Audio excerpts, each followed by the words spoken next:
As Britons come to terms with the loss of the UK's longest-serving monarch, members of the public have lamented the big light that has gone out. Thousands of people continue to flood Buckingham Palace and crowds are expected to return for the foreseeable future while the reality of Her Majesty's passing sinks in.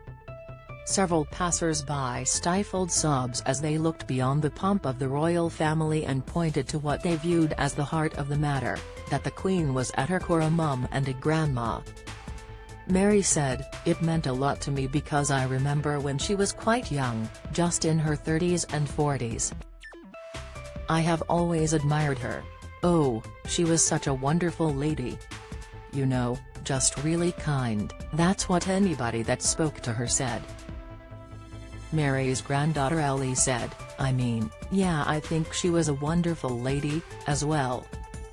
I have my nan here and I think she represents the Queen in some kind of way just because she was very kind and very giving, just like my nan is." Barbara said, "She was there, she was always there, so it is a big light that has gone out. It won't be filled again like that, will it? I was 11 when she had her coronation in 1953. She carried on regardless, didn't she?" Britons stifle sobs lamenting the loss of Her Majesty Queen Elizabeth II. Image, Express. Barbara takes a moment to reflect on the Queen as says she can never be replaced. Image, Express. Bob said, "She was the leader of the British Isles and our Commonwealth.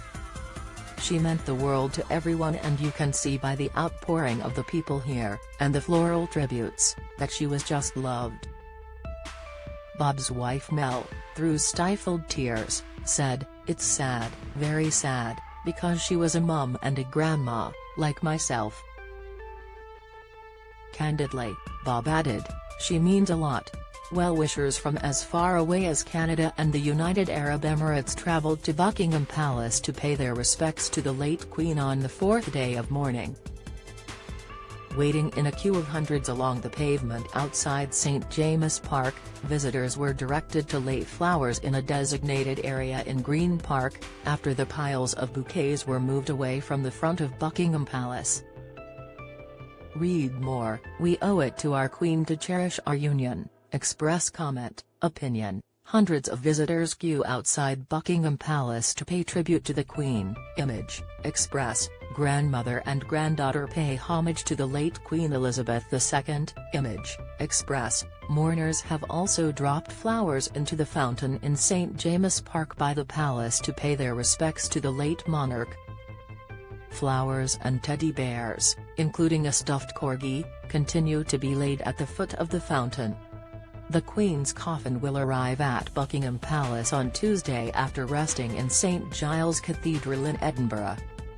Her four children, King Charles III, Princess Anne, Prince Andrew, and Prince Edward, held a vigil for the late monarch in the Scottish capital. With their heads solemnly bowed, led by the new king, the four siblings surrounded the coffin in silence, honouring the tradition begun by King Edward VIII when his father George V died in 1936. Don't miss, Angela Levin joins growing calls for Camilla's title to drop consort. Report, BBC News commentator teased by viewers after Paddington Bear News, reveal, thousands queue in sweltering Hong Kong heat to pay tribute to Queen, reveal King Charles III, Princess Anne, Prince Andrew, and Prince Edward, held a vigil for the late monarch. Image, PA Images. Trending. The reception of the coffin at Buckingham Palace on Tuesday will be led by the King and Queen consort as it arrives at the late Queen's official royal headquarters in London. It is being accompanied back from Scotland on an RAF C-17 aircraft by the Princess Royal and her husband Vice Admiral Sir Tim Lawrence. The Queen's coffin will rest in the bow room at Buckingham Palace overnight, before a procession to the lying-in state on Wednesday. The Prince and Princess of Wales will also be at Buckingham Palace when the Queen's coffin arrives on Tuesday. Read next, what has the Queen done for us? What hasn't she done?